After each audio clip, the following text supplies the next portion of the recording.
नमस्कार विद्यार्थी मित्रांनो. आपण महाराष्ट्रातल्या संबंध शिक्षकांना जी टीईटीची परीक्षा देणं आता अनिवार्य केलेलं आहे, तर त्या परीक्षेच्या मागील वर्षांच्या पेपरच्या संदर्भाने आपण डिस्कशन करत आहोत. या डिस्कशन मध्ये आपण दुसरा पेपर घेतोय. तर या पेपर मधला हा पहिला प्रॉब्लेम आहे. 10 या त्रिकोणी संख्येनंतर क्रमाने येणाऱ्या 8व्या त्रिकोणी संख्येचा पाया किती असं विचार करा. त्याच्यामध्ये दोन कन्सेप्ट आहेत, एक त्रिकोणी संख्या आहे आणि त्रिकोणी संख्येचा पाया आहे. तर क्रमवार नैसर्गिक संख्यांची बेरीज पुढे एक पासून पुढे जी काही क्रमवार नैसर्गिक संख्यांची बेरीज असेल, ती मिळणारी बेरीज ही त्रिकोणी संख्या म्हणून ओळखली जाते. आणि एक पासून कुठपर्यंतच्या नैसर्गिक संख्यांची बेरीज आपण विचारात घेतलेली आहे, शेवटची जी संख्या असते तिला आपण त्या त्रिकोणी संख्येचा पाया म्हणत असतो. त्रिकोणी संख्येला जेव्हा आपण मांडू ना, एक एक सिरीज तयार होत असतं, ज्याच्यामध्ये लास्ट नंबर नॅचरल नंबर काय होत जातो, ऍड अप होत जातो. कळतं? तर आता 10 या त्रिकोणी संख्येनंतर 10 ही त्रिकोणी संख्या असं म्हणजे एक पासून कुठपर्यंतच्या तरी नैसर्गिक संख्यांची बेरीज ही काय 10 आहे. तर 10च्या पुढं पूर्ण वर्ग संख्या विचारत घ्या. तर 10च्या पुढील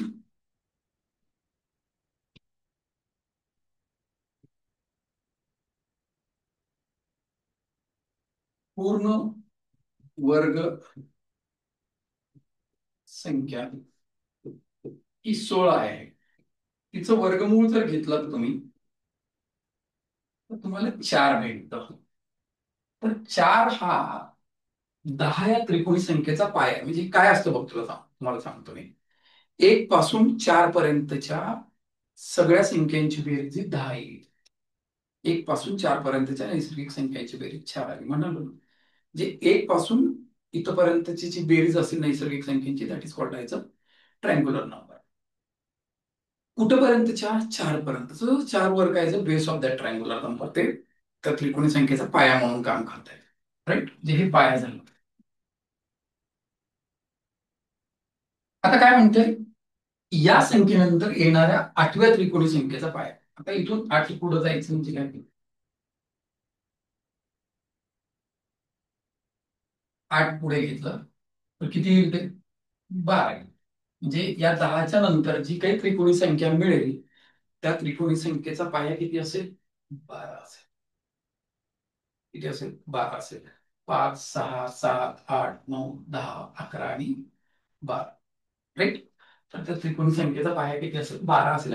किंवा ती त्रिकोणी संख्या कोणती असेल जर असं म्हणलं असतं तर 12 गुणिले 13, 12 गुणिले 13 म्हणजे 1 पासून 12 पर्यंतच्या सगळ्या नैसर्गिक संख्यांची बेरीज करणं म्हणतात त्याला. ती पाया 12 असताना जे काही तुम्हाला ट्रायंग्युलर नंबर मिळतो त्याचा अर्थ असा होतो की 1 पासून 12 पर्यंतच्या सगळ्या नॅचरल नंबरची बेरीज. ती एक अरिथमेटिकल प्रोग्रेशन आहे. Sum of terminal terms into number of terms divided by 2 केलं की you get the addition of all the natural numbers from 1 to 12. मग टर्मिनल टर्म्स काय, 1 आणि 12 13 झालं. नंबर ऑफ टर्म्स किती आहेत, 12. 13 गुणिले 12 डिवाइडेड बाय 2 केलं की 1378 आलं असतं. म्हणजे 10 या त्रिकोणी संख्येनंतर क्रमाने येणारी 8वी त्रिकोणी संख्या ही कुठली राहिली असती, 78 राहिली असते जर विचारलं असतं तर. आणि अत्यंत सोपी कन्सेप्ट आहे, most of the teachers know to this. कळ. आता त्याच्यानंतर काही काम एक काम काही मजूर काही दिवसात पूर्ण करतात. जर मजुरांची संख्या 2च्या 3 पट केली तर तेच काम पूर्ण करण्यास दिवसांची संख्या पूर्वीच्या संख्येच्या किती पट केली. काय होत असतं, एखाद्या कामावरती मजूर जर आपण कमी केले, कामावरचे मजूर कमी केले तर ते काम पूर्ण करायला लागणारे दिवस काय होतील, वाढतील. आणि मजूर जर वाढवले तर कामाचे दिवस काय होतील, कमी होतील. आता मजुरांची संख्या किती केली, 203 पट केली म्हणजे मजूर 203 पट झाला. म्हणजे सॉरी, म्हणजे कामांचे दिवस आणि मजुरांची संख्या असं एकमेकांसोबत सीसॉ खेळतात. When two quantities place seesaw in between them, then they are in inverse proportion. ते दोघं व्यस्त चलनामध्ये आहेत असा अर्थ होतो त्याचा. आणि व्यस्तचा अर्थच काय बघा, एक राशी जर ह्या पटीमध्ये बदलत असेल तर दुसरी राशी त्याच्या व्यस्तात बदलते. म्हणजे मजुरांची संख्या जर 203 पट असेल तर दिवस कुठले पट असतील? 203 पटची 302 पट. हे पूर्ण करण्यास दिवसांची संख्या पूर्वीच्या संख्येचे किती पट होईल? 302 पट होईल. सिंपल काय करायचं, ह्याचं व्यस्त घ्यायचं, 302 पट वाढायचं 1.5 पट. दीच्या पहिल्या दी का दुसरा दी याच्यावर मला संदिग्धता आहे, ते मला वाटते पहिलं असायला पाहिजे. राईट, हे 1.5 पट. राईट, हे असं आहे. कळतं? त्याच्यानंतरच्या दुसऱ्या प्रश्नामध्ये, तिसऱ्या प्रश्नामध्ये रोमन संख्यांच्या संदर्भाने विसंगत पर्याय कोणता? कळलं? रोमन संख्या जेव्हा पाहतो ना मी, मला प्रचंड भारतीय गणिताचा आगमन वाटतो.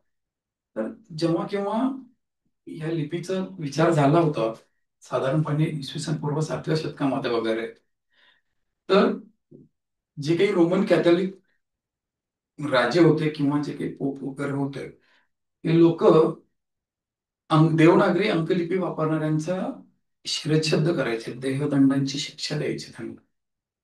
ते व्यापारी म्हणून आशियन कॉन्टिनेंटमध्ये यायचे, खास करून भारतामध्ये वगैरे यायचे, आणि इथली जी अंकलिपी आहे ती शिकून मग ते जेव्हा त्या युरोपमध्ये जायचे आणि त्याचा वापर करायला लागायचे. याच्या तुलनेमध्ये आपली लिपी वापरायला आणि समजायला खूप सोपी आहे.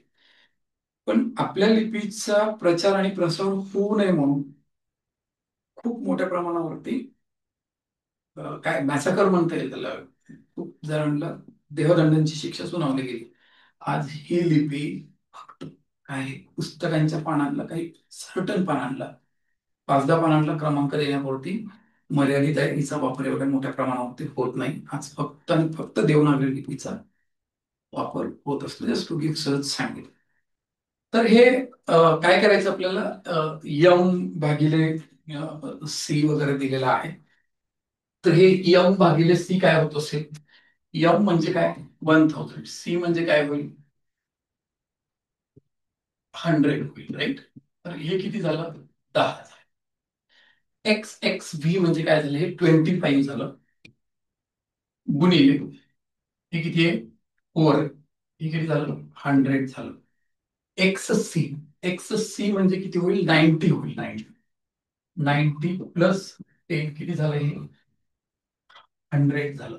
डी म्हणजे मला वाटतं हे 500 आहे, मायनस सी डी म्हणजे 400. हे पण किती झालं? 100 झालं. आपण जर बारकाईने लक्ष दिलात तुम्ही, तर या 4 मध्ये प्रत्येकाचं आन्सर किती आहे? 100 आहे. पण this is only where you get a 10. So odd man out कोणता असेल? विसंगत पर्याय कुठला आहे? So this one is the विसंगत पर्याय. पण जे ज्यांच्या ज्या किमती आहेत त्या किमती मला काय करायच्या? If the values get the answer, अशा पद्धतीचे आहे ते. तुम्हाला फक्त रोमन संख्यांमध्ये हजारपर्यंत काय काय सिम्बॉल्स वापरतात हे तुम्हाला एकदा लक्षात ठेवणं गरजेचं आहे किंवा ते अपेक्षित आहे. राईट, त्याच्यानंतर मिनिट काटा 12वर असताना वेळ पाहिली असता, तेव्हा काटा मिनिट काटा व काटकोनात तयार झालेला दिसला, म्हणजे काय 90 अंशाचा कोण असेल. राईट, तर आणखी 1.5 तासांनी त्या दोन काट्यात किती अंशाचा कोण असेल? आता 1.5 तासामध्ये 45 अंशाचा कोण रिडक्ट झालेला असेल. 90 मधनं 45 मायनस केले की किती राहतील? 45 राहतील. दिस इज द आन्सर. जास्त डोक्यात ताणच लावायचं नाही. तरी आपण काय करूया, एक सिच्युएशन आपण अशी घेऊया. दुपारी 3 वाजले होते, बरोबर? हे काटकोन 1.5 तासानंतर,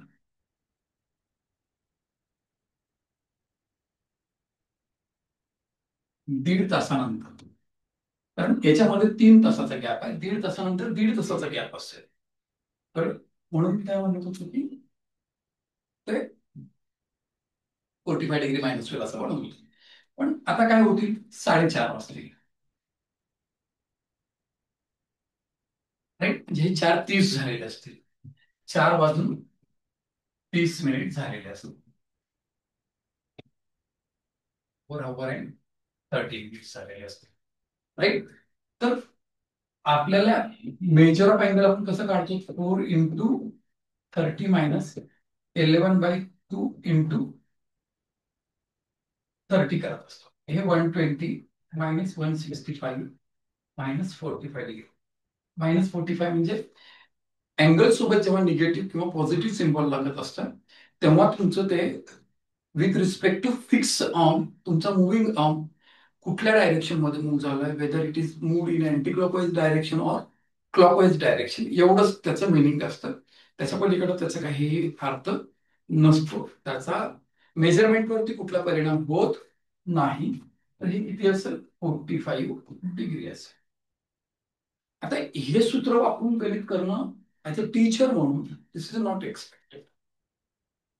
Here is a gap of 3 hours. A gap of 3 hours give you an angle of 90 degree. After 1.5 hours, 1.5 hour, the gap between these two hands remains of 1.5 hours or 1.5 hours. And 1.5 hour gap means 45 degree gap. A gap of 1 hour give you a 30 minutes gap, 30 degree gap. Half hour give you a 15 minutes gap. 1 hour and 50 minutes gap जो काही असेल that will give a gap of 45 degree. तर मी जो पहिला approach सांगितला होता त्याच्यामध्ये 90चा आहे, 1.5 तासानंतर 3 तासामध्ये 90, 1.5 तासामध्ये 45 रिडक्ट झाली, 45 राहते, विषय संपला. हे करणं अपेक्षित नाहीये. राईट. त्याच्यानंतरच्या उदाहरणामध्ये खालील आकृती बनतात डॅशच्या जागी काय येईल असं विचारलं आहे.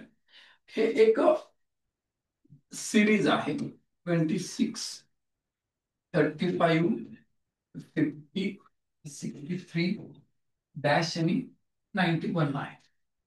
सिरीजच्या बाबतीमध्ये एक गोष्ट नेहमी कायम स्वरूपी लक्षात ठेवायची की डिफरन्स जो असतो, सिरीज म्हणजे तुमच्यापैकी कोणी मॅथमॅटिक्स मध्ये एमएससी वगैरे झालेलं असेल तर फॉर्मेशन ऑफ फंक्शन किंवा मॅथमॅटिकल इंडक्शन नावाची एक कन्सेप्ट वर्कआउट होत असते. आपल्याकडे एक चॅप्टर आहे. तर when we form a function और when we induct a mathematical function, आपण काय करत असतो, whatever be data provided to you, आपण त्याचे डिफरन्सेस घेत असतो त्या डाटाचे.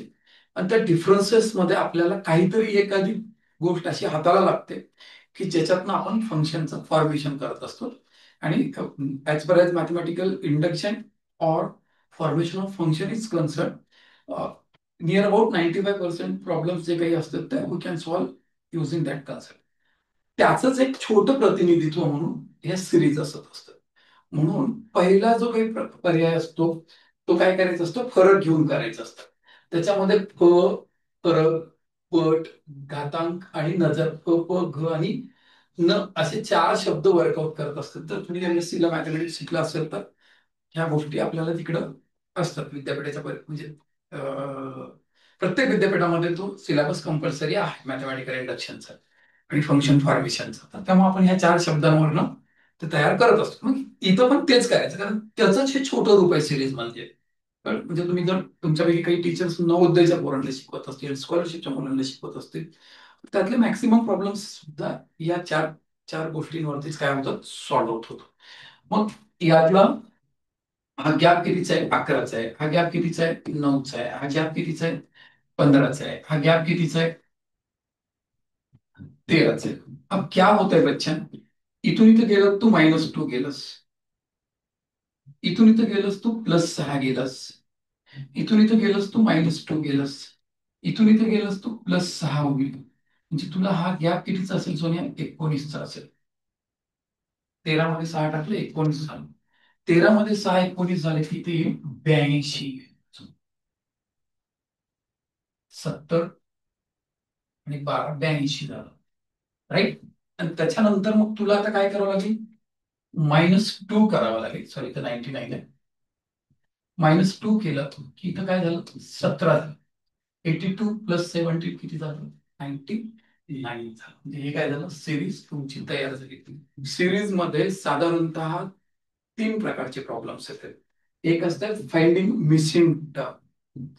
दुसरी कॅटेगरी येत आहे, तुम्हाला सिरीज दिलेली असते, त्यातलं चुकीचं टर्म तुम्हाला इलिमिनेट करायचं असतं. आणि चांगली परीक्षा असेल तर ते चुकीच्या जागी काय करेक्ट येतं हेही सजेस्ट करायचं असतं, म्हणजे दुसरा प्रकार.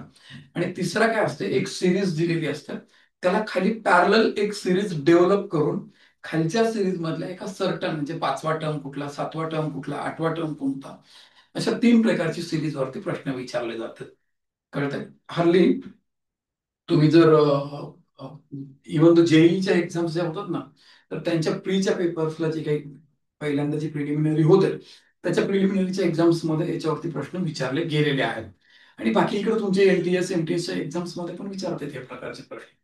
तर तुमच्या टेटच्या परीक्षेमध्ये सुद्धा या 3 प्रकारचे प्रश्न अपेक्षित आहेत, ते येऊ शकतात. राईट. त्याच्यानंतरचा प्रश्न, 88 सेंटीमीटर परीघ असणाऱ्या वर्तुळावरील कोणतेही 4 बिंदू परस्परांशी जोडून तयार झालेल्या चौरसाकृतीची बाजू किती म्हणतात? वर्तुळामध्ये काय असतं माहितीये का तुम्हाला सांगतो मी. एक तर त्रिज्या. आता इथं चौरस म्हणल्यामुळे मी व्यासाचा विचार करतो, कारण वर्तुळावरती काढलेल्या चौरसाचा जो कर्ण असतो तो त्याचा व्यास असेल. Right. A square inscribed in a circle, right, has its diagonal as one of diameter of that circle.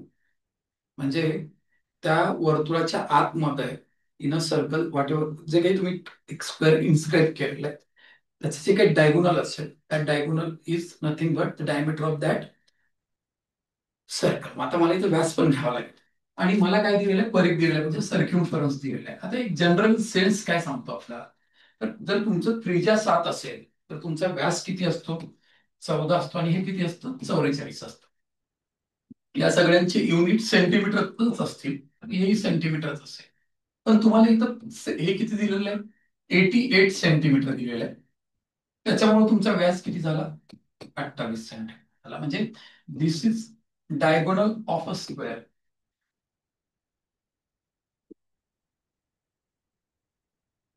बरोबर. आता हे जर length of diagonal of square असेल तर तुला काय करायला सांगितलं त्यांनी, चौरसाची बाजू काढायला सांगितलं. सो जो length of side of square काय असेल, 28 डिवायडेड बाय √2 करावं लागेल तुम्हाला. हे √2 असेल, पण √2च्या जागी 28 दिले म्हणजे 28 बाय √2 1 पार्ट इक्वल्स टू हे काय झालं मग, हे 14 √2 असं होतं. म्हणजे तुम्ही विनाकारण तुम्ही स्वतः पण ते पायाचा वर्ग 2 पाया याच्यामध्ये अडकू नका आणि विद्यार्थ्यांना पण अडकू नका. परीक्षेमध्ये मार्क मिळवण्यासाठी ठीक आहे, कारण परीक्षेमध्ये ते स्टिप्युलेटेड स्टेप्स आहेत तर तुम्हाला परफॉर्म करावेच लागतात. पण कुठल्याच विद्यार्थ्याची रोजीरोटी ही त्यांनी मिळवलेल्या मार्काच्या पद्धतीनं फिक्स होत नाही. त्याला मिळणारी रोजीरोटी ही त्याला तुम्ही जर स्पर्धात्मक अँगल दिला तर त्याची रोजीरोटी फिक्स होतं. म्हणून थोडस अशा पद्धतीनं पण वर्किंग आपल्याला जमली पाहिजे. पण त्याच्यानंतरच्या याच्यामध्ये प्रत्येकी 1.75 मीटर समान मापाचे तुकडे करण्यासाठी 19.25 मीटर लांबीच्या दोरीची दोनही टोके जुळवली तर त्या दुपदरी दोरीला किती ठिकाणी कापावं लागेल. दोरीची लांबी किती आहे, लेंथ ऑफ किती आहे, दोरी किती आहे ती 19.25 आहे. पीस किती करायचे तुम्हाला, छोटे छोटे तुकडे किती करायचे तुम्हाला, 1.75 करायचे. बरोबर आहे. त्याला 2.5 कळतं. 11 पावणे 2 किती होईल, 19.25 होईल. म्हणजे हे 11 भाग जातो याला. कळतं. हे काय झालं, हे 11 आलं. किंवा तू असं बघ ना, हे 5 ला 5, 7 आणि 5 12, 2 हातच्याला 1, 8 आणि 1 9 आणि 1 ला 1 1 एक्झॅक्ट 11 पट आहेत. ओके. म्हणजे या मापाचे किती तुकडे होतील, 11 तुकडे होतील. 11 तुकडे होतील, पण त्यांनी दोरी कशी केलेली आहे, हे अशी अशी जॉईंट करून घेतली. कळतंय. 11 तुकडे करायचे म्हणजे 5 कट द्यावे लागतील तुला. हे 1 2 3 हे 4, हे 2 2 4 दोन्ही 8 दोन्ही, आणि हे आता इथं एक दिलं.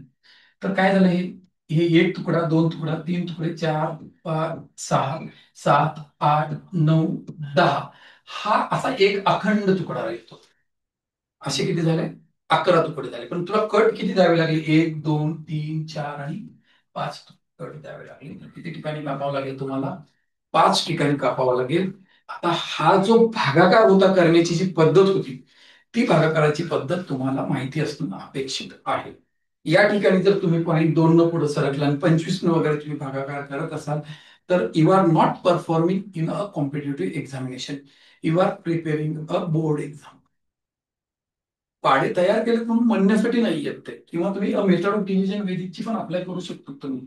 1925 डिवायडेड बाय 175, 17 1 17 उरलं 2, हे गेलं 5 1 5 केलं तर किती उरतं? 17, 17 1 17 गेलं, 0 उरलं, 5 1 5 20 20. असंही करता आलं असतं तुम्हाला. म्हणजे तुम्हाला वेदिकच्या डिव्हिजन मेथड्स पण स्पर्धा परीक्षेच्या दृष्टिकोनातून कळतं, किंवा तुम्हाला तुमच्या विद्यार्थ्याला स्पर्धा परीक्षेचा अँगल द्यायची अशी इच्छा असेल तुमची, तर तुम्ही या पद्धतीनं पण तुम्हाला स्वतःला मोल्ड करू शकतो किंवा डेव्हलप करू शकतो.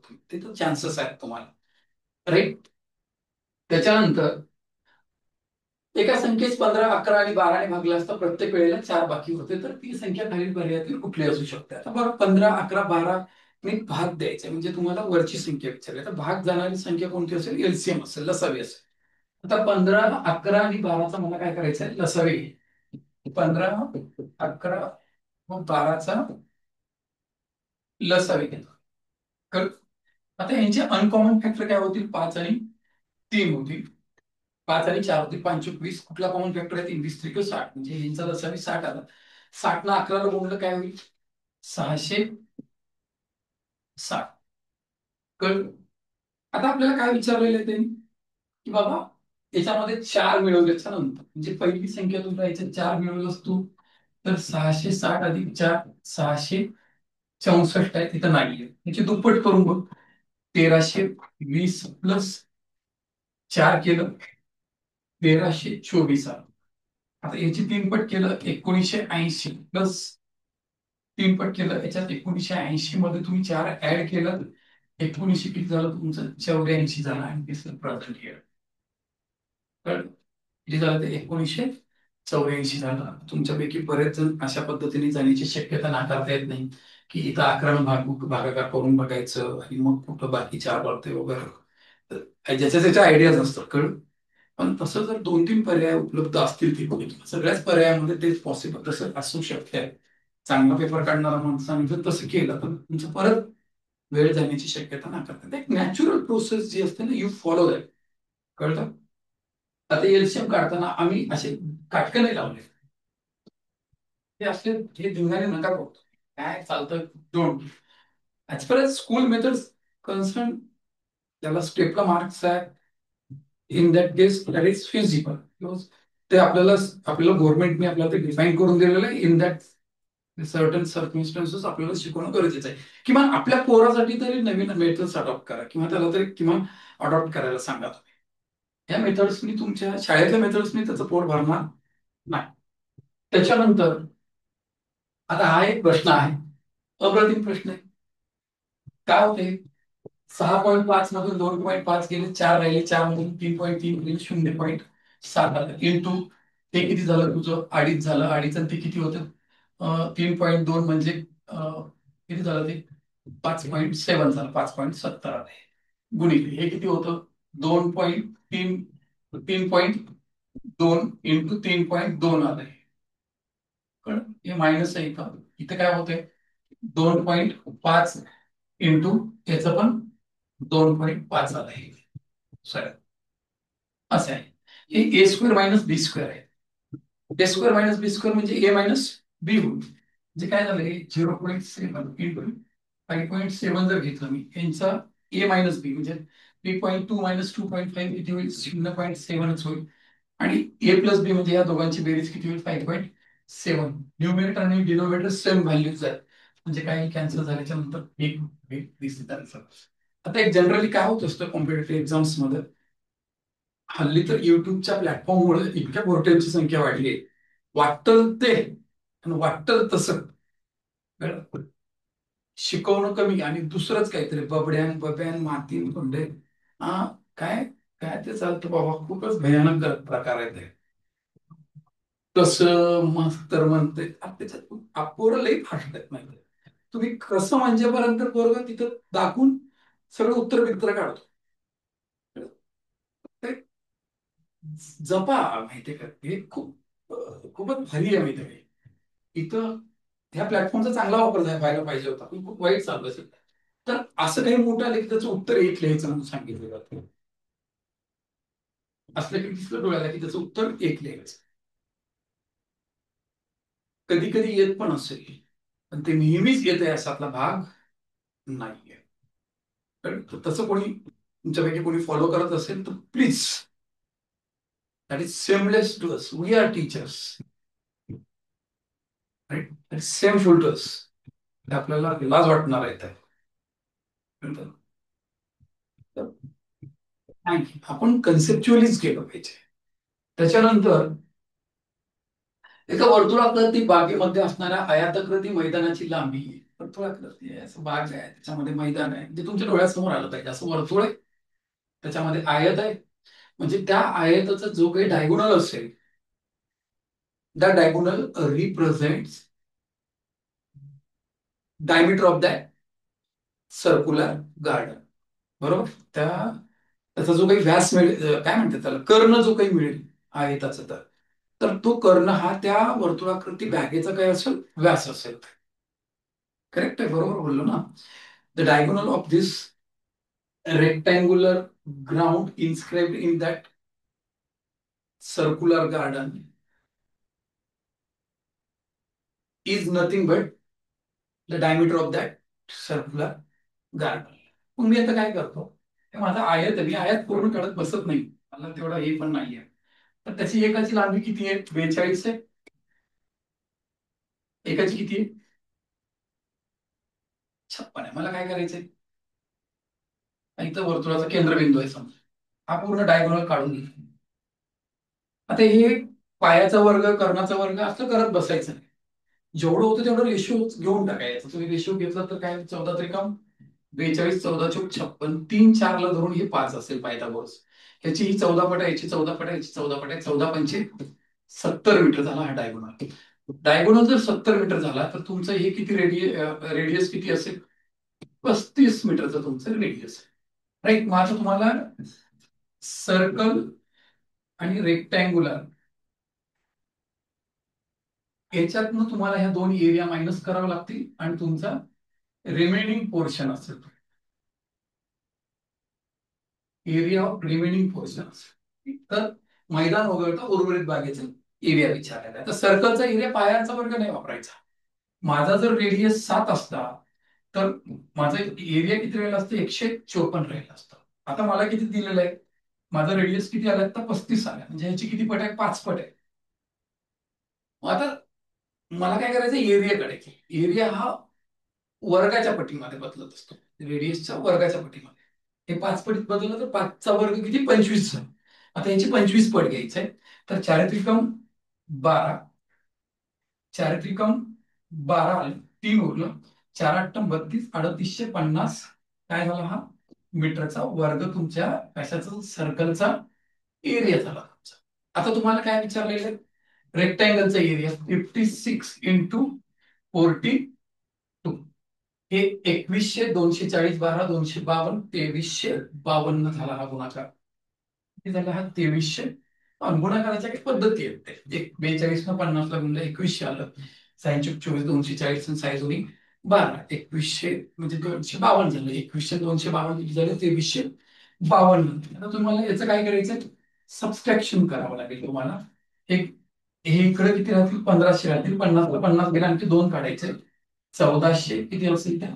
98 मीटरचा स्क्वेअर असेल. 1498 कुठे आहे बघा आता? 1400 किती? 98. This is correct.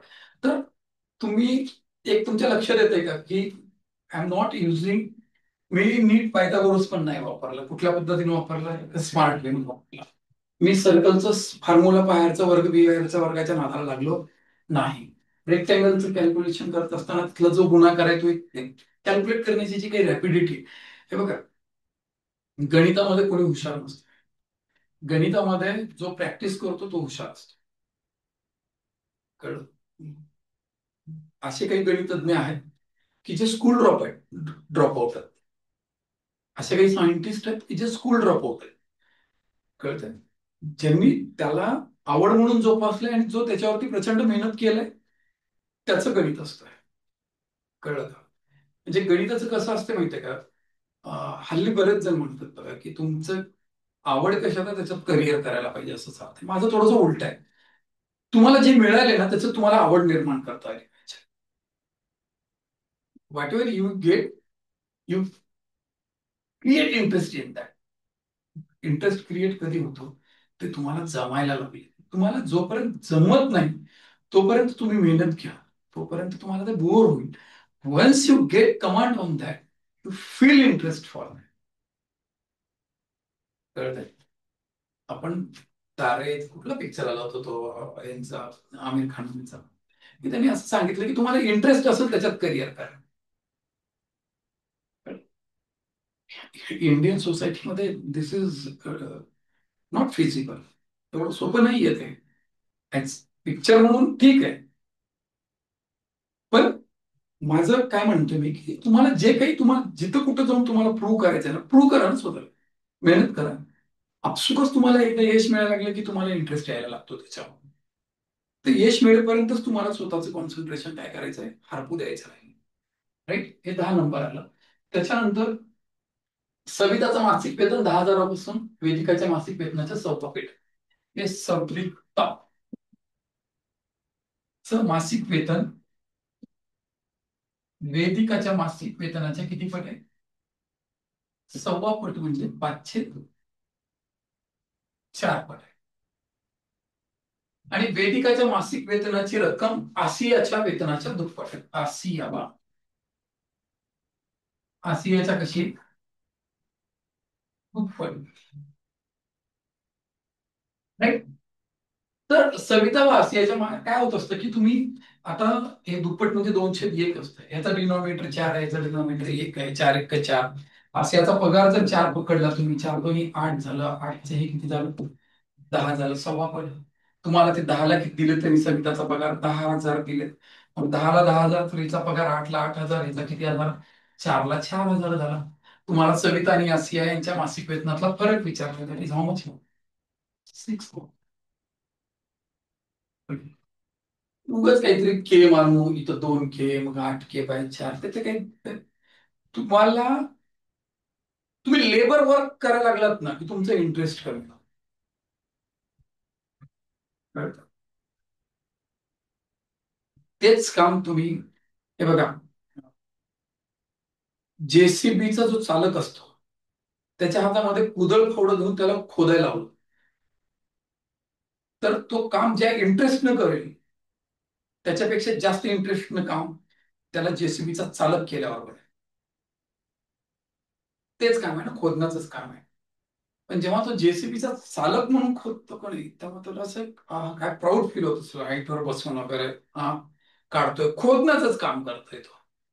फक्त काय केलेलं आहे त्याला, त्याचं जे काय वर्किंग स्टाईल जे आहे त्याला एक मेकॅनिझम देऊन टाकलं की अगं काय कुदळ फावडं घेऊन बसलायस तू, ते कशाला खोदतोयस तू.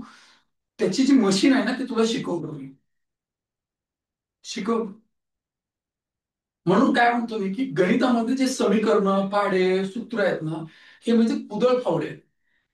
ते लेकरांच्या आयुष्यातनं काढून टाका. त्याला काहीतरी एक वेगळं मेकॅनिझम द्या. That is called as a Vedic mathematics. त्याला जेसीबीचा ड्रायव्हर बन आणि म्हणावं त्याला आता कर. अरे कसलं इंटरेस्ट न करत ते लेक, काम तर खोदायचंच आहे ना. अरे getting what I am saying? Right? काम तेच आहे. The way of doing that work is totally different. मी टीचर म्हणून मुद्दाम बोलतोय तुमच्या समोर, कारण तुम्ही ते बदलू शकतो. तुम्ही पोटेन्शियल माझ्यात नाही येत आहे. एका टीचरकडे दर वर्षाला 40-40 लेकरं जरी बाहेर पडले ना त्याच्या हातावरचे, पुढच्या 10 वर्षामध्ये ना महाराष्ट्रामध्ये गणित हा प्रत्येक विद्यार्थ्याचा आवडीचा विषय. त्याच्यामुळे पुन्हा लेकराच्या करिअरवरती परिणाम झाला असं नाही. राईट? मी आज स्पर्धा परीक्षेच्या पोरांना शिकवतो, एमपीसीच्या पोरांना शिकवतो, युपीसीच्या पोरांचा क्लास घेतो मी.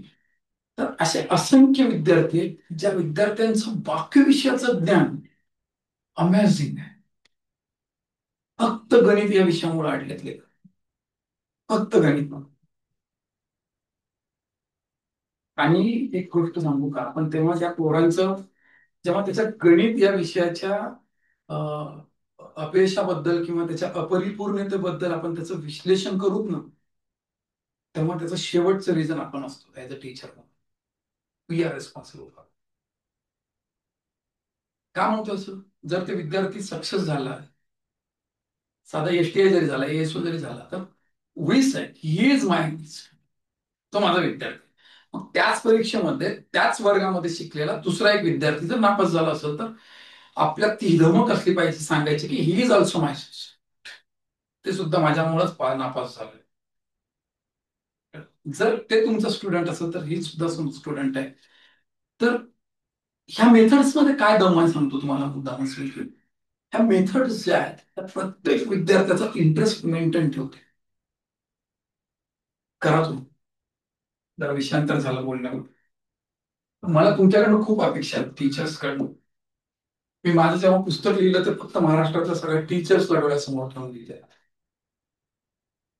काही मुलांना प्रत्येकी 18 वह्या वाटायचं ठरवलं, परंतु प्रत्यक्षात प्रत्येकी 24 वह्या वाटल्या तेव्हा 150 वह्या कमी पडल्या. तर त्या मुलांची संख्या किती असेल?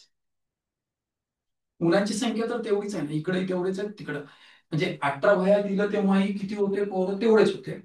24 वह्या दिलं तेव्हा पोरं किती होते? तेवढेच होते. कळलं? मुलांची संख्या कॉन्स्टंट. आता काय झालं, वह्या जर प्रत्येकाला वह्या जास्त दिल्या तर लागणाऱ्या वह्या काय होतील? वाढतील. प्रत्येकाला वह्या कमी कमी दिल्या तर लागणाऱ्या वह्या काय होतील? कमी होतील. म्हणजे हे प्रत्येकी दिलेल्या वह्या हे 18 नग आहेत, इथं 24 नग आहेत, यांचा रेशो 3:4 असेल. मग लागणाऱ्या वह्यांची संख्या काय असेल?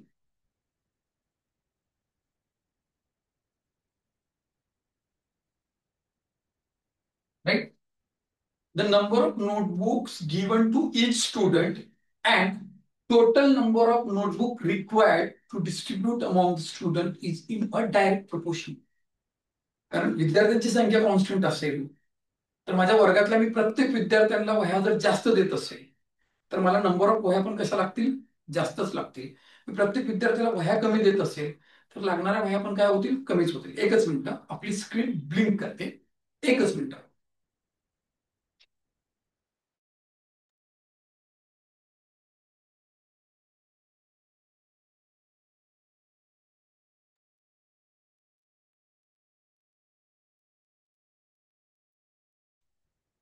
Sorry for disturbance. Sorry for disturbance. तर नंबर ऑफ, मग काय झालं? डायरेक्ट प्रपोर्शन मध्ये झाले. वह्या वाढल्या तर नंबर ऑफ नोटबुक्स पण काय होतील? वाढतील. वह्या कमी झाल्या तर नंबर ऑफ नोटबुक्स पण कमी होतील. मग डायरेक्ट प्रपोर्शन जर असेल तर ratio as it is transfer 3:4 झालं. अगोदर लागणाऱ्या वह्या नंतर लागणाऱ्या वह्यांमध्ये 150चा फरक आहे. एक भाग बरोबर किती? 150 झालं. 1 पार्ट इक्वल्स टू 150, तर 3 पार्ट इक्वल्स टू 450. आता प्रत्येकाला 18 वह्या दिल्या आणि 4.5 वह्या वाटल्या तुम्ही, तर नंबर ऑफ स्टुडंट्स 25 असते. तिकडे सुद्धा 25च यायला पाहिजे. 4 भाग बरोबर 600 झाले. 600 डिवायडेड बाय 24 केलं तुम्ही, तर दॅट इज अगेन 25. म्हणजे त्या वर्गातल्या विद्यार्थ्यांची संख्या किती होती? 25. काय बोलतो कळते का? मग असं करण्यामध्ये मजा नाहीये.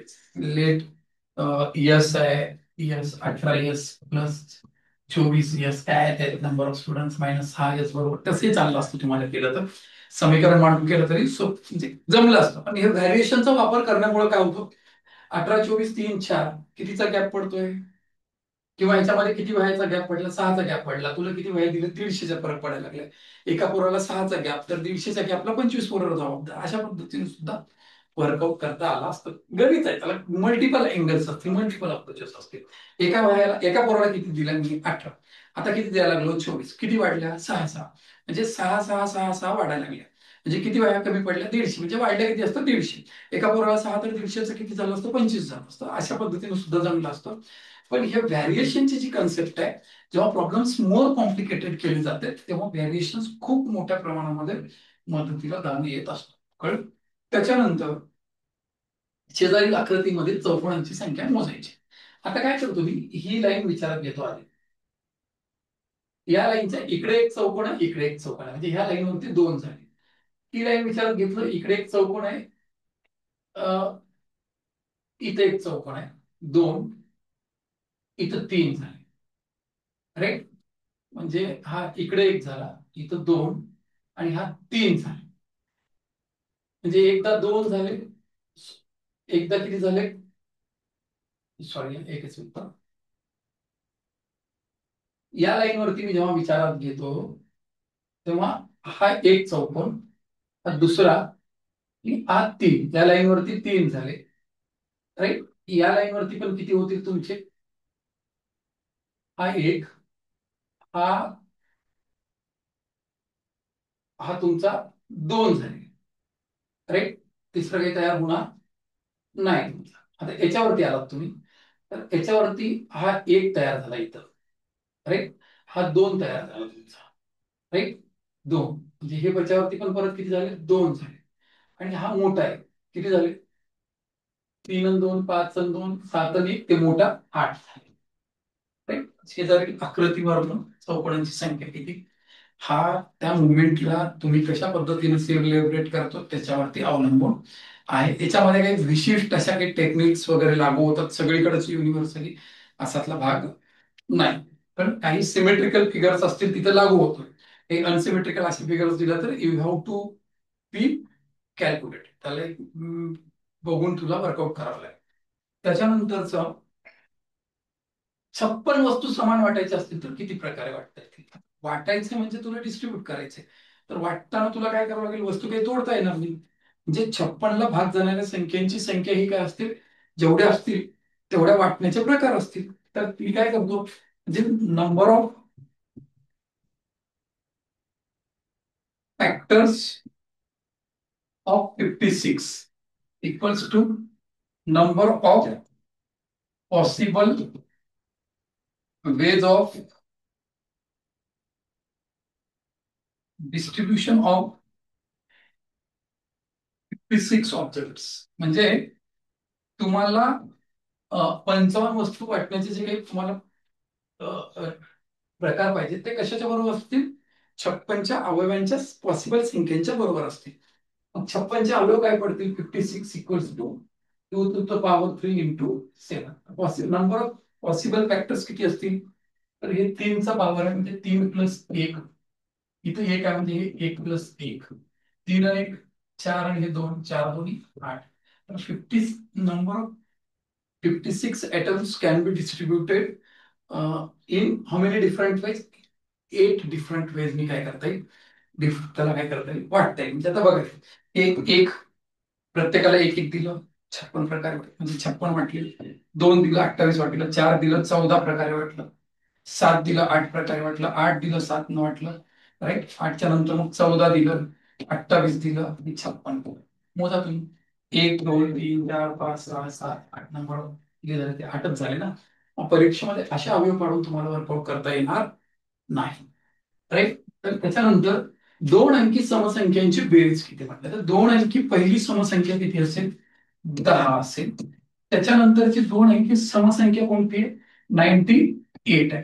तर यांची बेरीज करायची आहे. आता हे 10 12 हे असं हे जे काही असेल ते that is a arithmetical progression असेल, ते दोन दोन वाढतं ते. मग अरिथमेटिकल प्रोग्रेशनचे नंबर ऑफ म्हणजे एलिमेंटची बेरीज कशी करतो आपण, sum of terminal terms. Sum of terminal terms किती होईल, 108 इंटू नंबर ऑफ टर्म्स, हे काय होईल 98, आणि 10 मधला डिफरन्स किती आहे 88, डिवायडेड बाय छोटा डिफरन्स 2. 88 डिवायडेड बाय किती 44, त्याच्यामध्ये 1 ऍड करा 45 होईल. ओके, डिवायडेड बाय किती 2, 54 into 45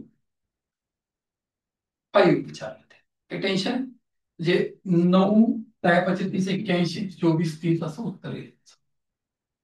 this is answer, right. पाच पाच, अरे एक मिनिट, गडबड झाली. पाचा पाचा, अरे नाही बरोबर आहे, 24 30 हे 20 2 8 18 18 पंचे हे 25 31 32 33 24, बरोबर आहे, राईट. किती झालं 2430 झालं. हे 2250 आणि वरचे 180, बरोबर, राईट. 2430 झालं. कळतंय, कॅल्क्युलेशनच्या बाबतीमध्ये हा प्रॉब्लेम असतो, मी करायला लागलेलं चुकलंच असंच वाटत असते मी. तर मग आता इथं काय विचारलेलं आहे, यापैकी समूह संख्यांची जोडी कोणती असं विचार. राईट. मग मी आता इथं असं करायला हवं होतं की हे 5 आणि 4 9 आले, तर याचा पण DR किती यायला पाहिजे, 9 यायला पाहिजे. तर आलाय तो, त्याच्यामुळे काही प्रॉब्लेम नाहीये. तर ते पुढचं काय झालं, त्यातल्या सहमूळ जोड्यांची संख्या किती. सहमूळ म्हणजे कोप्राईम. कोप्राईम म्हणजे की अशी संख्या की ज्याच्यामध्ये कुठलाच कॉमन फॅक्टर नसतो. जे HCF of that two number is 1 असं असतो, त्याला को प्राईम नंबर्स असं म्हणतात आपण. असं गरजेचं नाहीये की तिथं एक मूळ संख्याच असावी लागते, असं काही आवश्यक नाही. आता 9 आणि 49 मध्ये कोणतंच फॅक्टर कॉमन नाहीये. That's why that is a pair of को प्राईम नंबर्स. 11 आणि 111 मध्ये 11 हा प्राईम नंबर असल्यामुळे त्याला 11 भाग जाणं गरजेचं आहे. 111 is not divisible by 11. That's why that pair is a को प्राईम नंबर्स पेअर. हे 19 आणि 247. 247 is divisible by 19. So the 19 is a common factor between these two numbers. Coprime numbers म्हणजे कसे असतात की नॉट अदर दॅन 1, एकच्या व्यतिरिक्त दुसरा कुठलाच नंबर त्यांच्यामध्ये कॉमन फॅक्टर असता कामा नाही. That's why this is not a pair of coprime numbers. 21 and 85, this is again a pair of coprime number. 85 ह्याला 5 न भाग जातो, 17 ने भाग जातो. ह्याला 5 ने जात नाही, 17 ने जात नाही. सो त्यांच्या दोघांमध्ये कुठलाच फॅक्टर कॉमन नाहीये. That's why this is a pair of को प्राईम नंबर. 12 आणि 33 आहे. 12 आणि 33 मध्ये 3 हा कॉमन फॅक्टर निघतो. That's why this is not a pair of common factor. 1 2 3 4 5 pair दिले. 1 2 3 4 आणि 5 पेअर दिले. 5 मध्ये 3 सहमूळ संख्यांच्या जोड्या आहेत, 2 नाही आहेत. मला काय विचारलं, सहमूळ संख्यांच्या जोड्या किती, म्हणजे 3. दॅट इज किती जोड्या, 3 जोड्या असतील. राईट. त्याच्यानंतरच्या प्रश्नामध्ये एके वर्षी महाराष्ट्र दिन शुक्रवारी आहे, तर त्याच वर्षी शिक्षक दिन कुठल्या वर्षी असतो. महाराष्ट्र दिन कधी असतो, 1 मे ला असतो. आणि शिक्षक दिन कधी असतो, 5 सप्टेंबरला असतो. वर्ष तेच असल्यामुळे काही टेन्शन नाहीये. मे म्हणजे 0 / 7, 1/7 म्हणजेच बाकी 1 उरली. अपेक्षेप्रमाणे सोमवार असायला पाहिजे, पण तुम्हाला काय म्हणलं त्यांनी, शुक्रवार. शुक्रवार म्हणजे मंगळवार बुधवार, मंगळवार बुधवार गुरुवार आणि हे शुक्रवार. 3 सोडून चौथा वार घ्यायचा तुम्हाला. 5 ला 5 सप्टेंबर म्हणले की त्याचा कोड किती आला, 4 आला. ÷ 7 केलं तुम्ही, 9/7 केलं, तर याचं रिमाइंडर 2 येईल. अपेक्षेप्रमाणे काय यायला पाहिजे, मंगळवार यायला पाहिजे. इथं सोमवारला हे मंगळवार, तर शुक्रवारला काय असेल, शनिवार असेल. म्हणजे किंवा तुम्ही 3 दिवस सोडून द्या, बुधवार गुरुवार शुक्रवार हे काय असेल, शनिवार असेल. विषय संपला. कुठे आहे, दिस इज आन्सर. तुम्ही 1 मे पासूनचे दिवस मोजून भागिले 7 वगैरे करत असाल तर that is a lengthy process. एकाच वर्षामधल्या तर या पद्धतीने वर्कआउट करता येते. कॅलेंडर किंवा दिनदर्शिका हे जे प्रकरण आहे माझ्या पुस्तकामध्ये अत्यंत फार खुबीनं वर्णन करून दिलेलं आहे. मुळामध्ये त्या पुस्तकाच्या कन्सेप्ट ज्या लिहिल्या गेलेल्या आहेत, ते दिनदर्शिका ही जी संकल्पना ज्या व्यक्तीनं अस्तित्वात आणली, तो आपल्याकडचा एक माधव म्हणून गणित तज्ञ होऊन गेलेला आपल्याकडे 12व्या शतकामध्ये. ज्यावेळेस आपल्याकडे माऊली होऊन गेले त्यावेळेस केरळमध्ये माधव होऊन गेलेला आहे. माधव हा गणितात पण निपुण होता आणि माधव हा खगोलशास्त्रात पण निपुण होता. तर माधवानी खगोलशास्त्र आणि गणित यांचं एकत्रीकरण करून दिनदर्शिकेची निर्मिती केली. आणि तीच दिनदर्शिका आपण आज गॉर्डियन कॅलेंडर म्हणून वापरत असतो. आणि त्याच तंत्रज्ञानाचा वापर करून हे सोडवलेलं आहे. हे 0 काय, हे 7 काय, 4 काय, बुक्स मध्ये दिलेले आहेत. तुम्ही जर बघितलं तर you will get that. Right.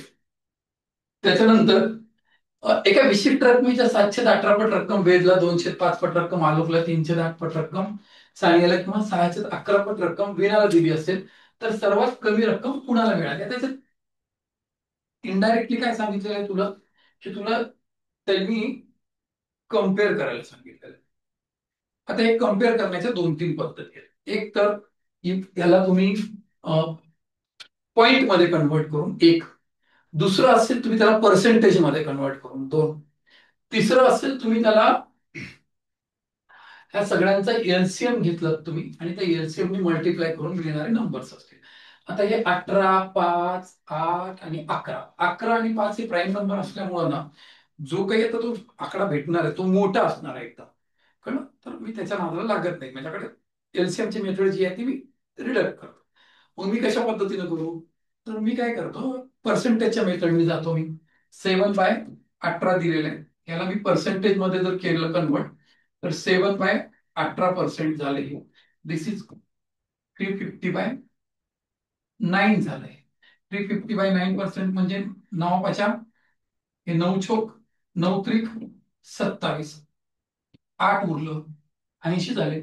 9 8 72 उरलं. उरलं किती? 8 उरलं, 80 झाले. 9 8 72, 9 8 72, 9 8 72 हे चालूच आहे.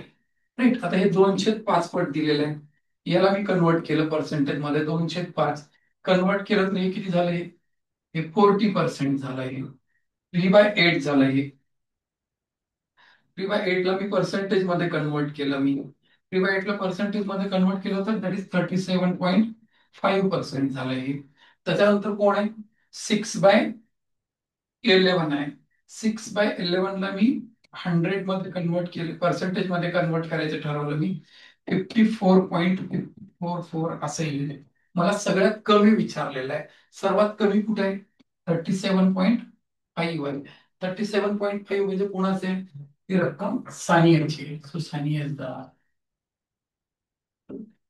तर तुमच्याकडे नंबर ऑफ वेज आहेत. This is nothing but a comparison between two fractions असेल. किंवा तुम्ही अशा पद्धतीने जाऊ शकलो असतात ना, 7 5 35, 18 दोन्ही 36.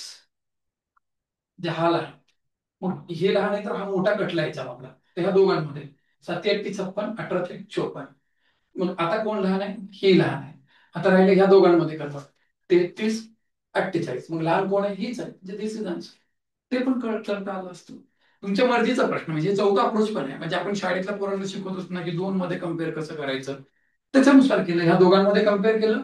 मोठा कोण आहे त्याला डिलीट केलं. मग लहानाला घेतलं पुढे. का लहान? कारण रक्कम कोण आहे? लहान मध्ये. तुमच्या मर्जीचा प्रश्न आहे. 4 5 अप्रोचेस आहेत त्याच्यामध्ये. दुसरे अप्रोचेस असेल की याच्या गॅपवरनं पण डिफाईन केलं जातं. कारण तर ती पण थेरी आपण वर्कआउट करू शकतो. त्याच्यानंतरच्या प्रश्नामध्ये आपण आयत हा डॅश डॅश असतो हे विधान पूर्ण करण्यासाठी असणाऱ्या बाबी खालीलपैकी कोणता? समांतरभुज चौकोन असतो ना, राईट. समभुज असणार नाही. समभुजचं काय होतं? त्याच्या सगळ्या बाजू सारख्या पाहिजेत. आयताच्या सगळ्या बाजू सारख्या नसतात. मग काटकोन चौकोन असू शकतो ना, राईट. काय अ आणि ब, फक्त अ आणि ब कुठे आहे बघा? फक्त अ आणि ब. दिस इज आन्सर, राईट. त्याच्यानंतर हे तुम्हाला सॉल्व्ह करायचं. म्हणजे आता काय केलेलं आहे? हे हे 1.5 प्लस हे किती झालं? 8 झालं. 5 मधून 2 गेले, 3 राहिलं. 3/8 म्हणजे 0.09. हे कॅल्क्युलेशन ह्याचं. मग हे दोघांची बेरीज केली, काय आलं? 1.5 आहे. This is answer. म्हणजे तुमचं हे जे अशा प्रकारची गणित असतात ना, त्याच्यामध्ये तुम्ही तुम्ही खूप डोळ्यांनी तुमचे कॅल्क्युलेशन झाले पाहिजे. कळतंय? याच्यामध्ये तुम्ही ते बोर्ड वाचन बीड वाचन जर करत बसलात तर त्याच्यात मजा नाही. राईट. फक्त ज्या पद्धतीने वर्कआउट केलं त्या पद्धतीनं मूव आहे. मग शेजारी घडींवरून तयार होणाऱ्या इष्टिका चिठ्ठीच्या पेटीच्या एच्या विरुद्ध पृष्ठावर कोणते अक्षर असेल? एच्या विरुद्ध पृष्ठावर एक अक्षर सोडून दुसरं म्हणजे कोण असेल? सी असेल. हा तर अत्यंत सोपाच होता. त्याच्यानंतरच्या 3 पेट्यांमध्ये अनुक्रमे 216, 126, 126 आणि 162 वह्या आहेत. या वह्यांचे समान असलेले गट्टे करायचे. तर प्रत्येक गट्ट्यात जास्तीत जास्त आता भाग करायचे. भाग करणं म्हणजे मसावी करायची. तुम्हाला मसावी कॅल्क्युलेट करायची आहे तर याच्यामधला फरक 90 असेल. राईट. याच्यातला फरक किती येईल? 26 आणि हे आकडे अल्टर झाले. 4 9 चौक 36 झालं. राईट. 36 आणि याच्यातला फरक किती होतो तुम्हाला? 54. 54 आणि याच्यातला फरक किती आला? 18. 18 आणि भाग जातो सगळ्यांना. So 18 is the answer. हे मसावी काढली आपण त्याची. कळतं? तर हे एक पद्धत आहे. म्हणजे तुम्ही लेकरांना शाळेमध्ये तुम्ही सांगा असेल ठीक आहे, कारण तुम्हाला ते क्रमबद्ध आहे. पण मसावी अशा पद्धतीनं काढली जाते. ज्या लेकराला वजाबाकी येते त्या प्रत्येक लेकराला मसावी काढता येते. मसावीसाठी पाड्यांचं पाठांतरण असणं आवश्यक नाहीये.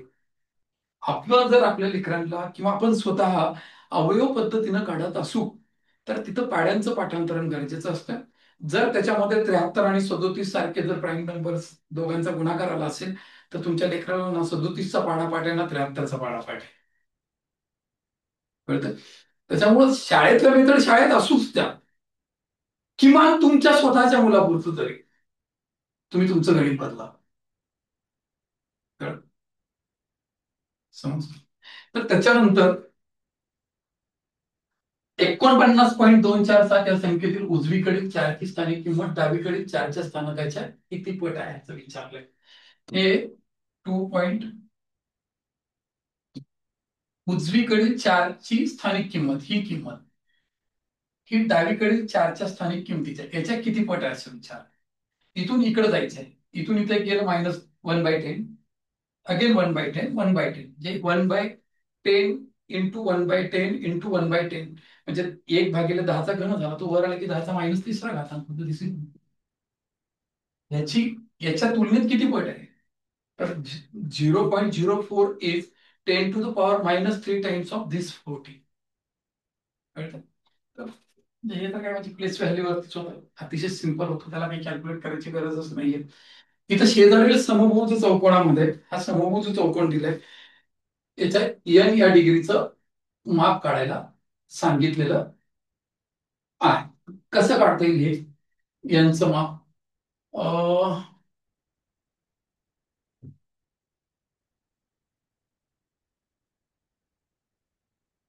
एकच मिनिट काय करता येईल?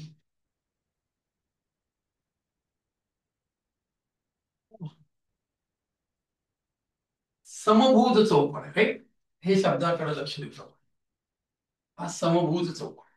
समभुज चौकोनामध्ये हे डायगोनल्स जे आहेत हे 90 डिग्रीचे डायगोनल्स असतील. हे 90 डिग्री, हे 90 डिग्री, हे 90 डिग्री, हे 90 डिग्री असेल. कळलं? मग हा 90चा झाला, हा 90 90 90 झाला. परत काय होईल? आता हा असा जर अँगल घेतला मी तर हे दोन साईड इक्वलच आहेत. त्याच्यामुळे हा इथे एक राईट आयसोसेलेस ट्रायंगल तयार होतो. इथला 20 डिग्रीचा अँगल झाला. कळलं? हे 20 किती झालं? 40 झालं. आणि हा राहिलेला किती असेल? 140 म्हणजे हा 70 झाला.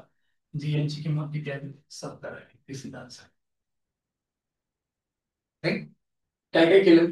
हे 90 90 90 असेल कारण ते diagonals of rhombus are perpendicular bisectors असतात.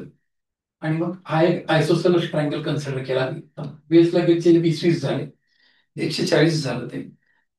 हे 40 झालं. त्यांची बेरीज 180 होत आहे. हा अँगल 140चा झाला. तो अँगल बायसेक्टर पण असतो. हा 70 झाला. हा एन हा 140 तर हा सुद्धा 140 असेल. काय वर्कआउट केलं राईट. त्याच्या नंतरचा 9 सेंटीमीटर बाय 40 सेंटीमीटर आयताकृती रंगीत कागदाच्या दोनही कर्णावर कापून 4 पताका तयार केला. आता हे असं आहे. हे 9 सेंटीमीटर बाय हे असं 2 कर्ण आहेत.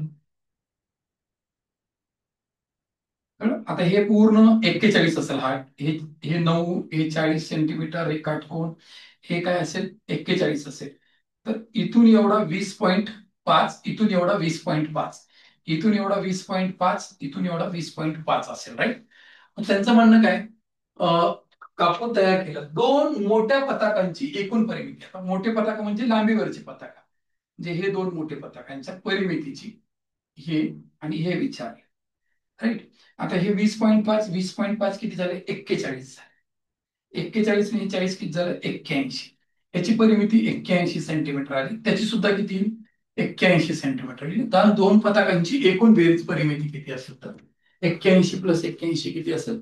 162 सेंटीमीटर असेल. राईट? सिंपल आहे. टेक्निकल प्रॉब्लेम होता. x² - 9x + 20. आता याचे फॅक्टर्स घ्यायचे. 4 पंचे 20 -5 -4 equation is in terms of x. That's why this is x - 4x. Divided by x - 5 equals to 0. हे कॅन्सल होईल. therefore x minus 4 equals to 0. x equals to किती आहे 4. x ची किंमत किती असेल 4 असेल. अतिशय सोपा होता हा सुद्धा प्रॉब्लेम. फक्त काही 500 रुपयाच्या व 2000 रुपयाच्या नोटा असलेल्या पिशवीत एकूण किती रुपये 30,500 रुपये. 30,500 रुपये. तर त्या पिशवीत खालील पर्यायांपैकी 50 रुपये किमतीच्या किती नोटा असू शकतात.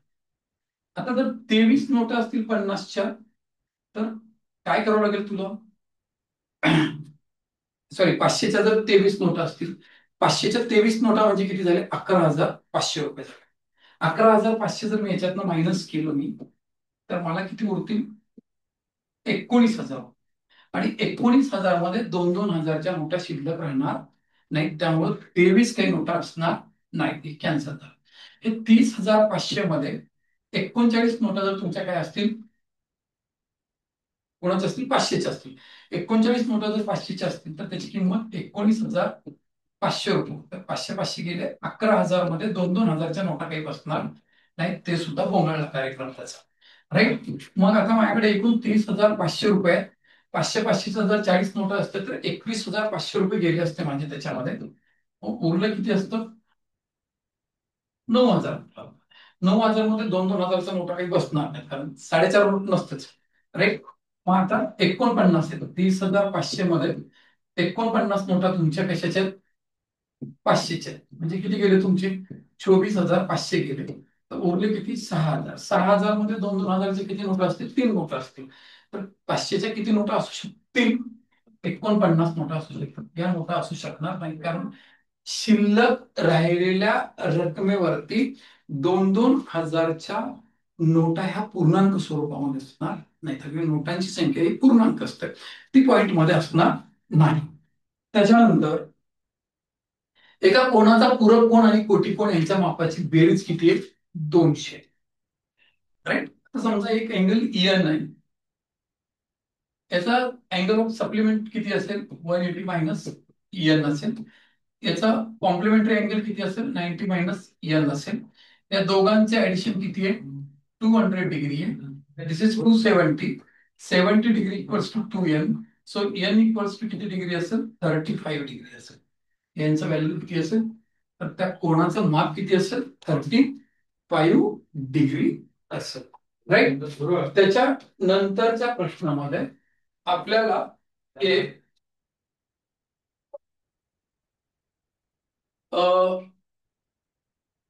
काहीतरी ग्राफ दिलेला आहे. ऑक्टोबर महिन्याची विद्यार्थी उपस्थिती ही ऑगस्ट महिन्याच्या उपस्थितीच्या किती आहे. एक काम करूयात आपण. तुम्हाला तिकडे काय व्हिज्युअलाइज कितपत होतंय माहिती नाही मला परफेक्टली.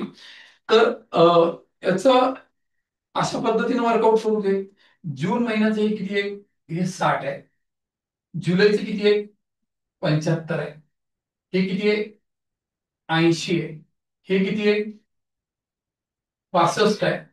आणि ऑक्टोबर महिन्याचं किती आहे तुमच्या 90 आहे. राईट. तर ऑक्टोबर महिन्याच्या विद्यार्थीची उपस्थिती, ऑक्टोबर महिन्याची विद्यार्थी उपस्थिती ही कुणाच्या ऑगस्ट महिन्याच्या उपस्थितीच्या शिकड्या कितीने जास्त आहे. ऑगस्टची किती आहे 80. 80च्या तुलनेमध्ये 90 किती जास्त आहे 10 जास्त आहे. 80ला 10 जास्त म्हणजे 1/8 पोर्शन किती आहे जास्त आहे.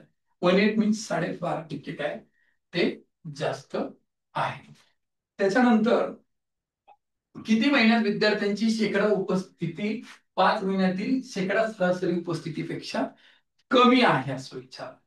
आता बघा टक्केवारी काढून तुम्ही टक्केवारीचा अवरेज घेऊन चेक करा. म्हणजे सरळ सरळ जे काही प्रेझेन्स आहे त्याचा अवरेज घ्या आणि त्याच्या बिलो बघून घ्या. तर त्याचा अवरेज काय होईल हे किती झालं हे 60 हे घेऊन हे 130 140 220 220 280 370 झालं. 370 भागिले 5 म्हणजे किती झालं 74.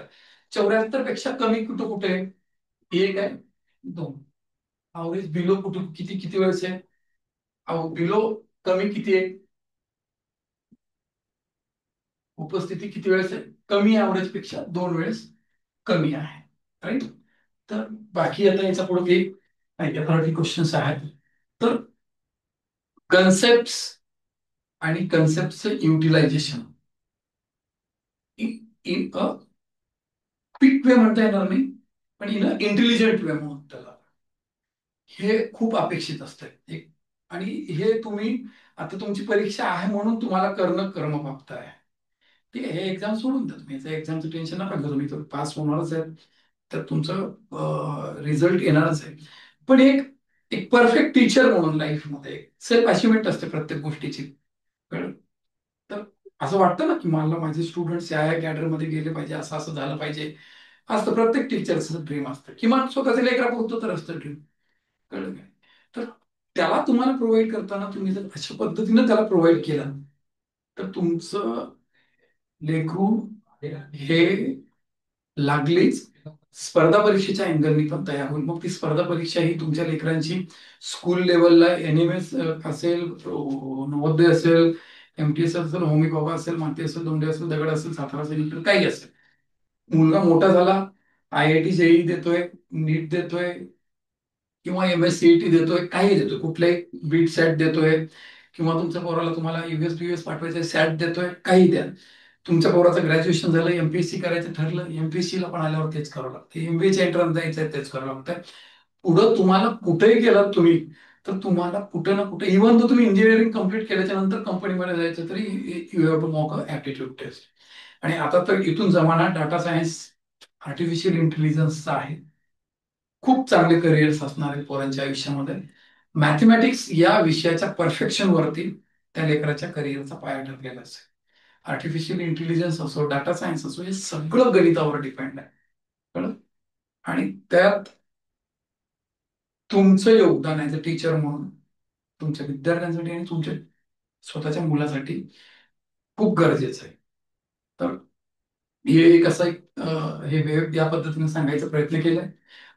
परत एकदा मी माझ्या पुस्तकाचं एवढं शिकवलं तर माझ्या पुस्तकाचं तुम्हाला सांगूनच देतो. हे असं माझं पुस्तक आहे, एवढं तरी प्रमोशन करतो. खरं तर हे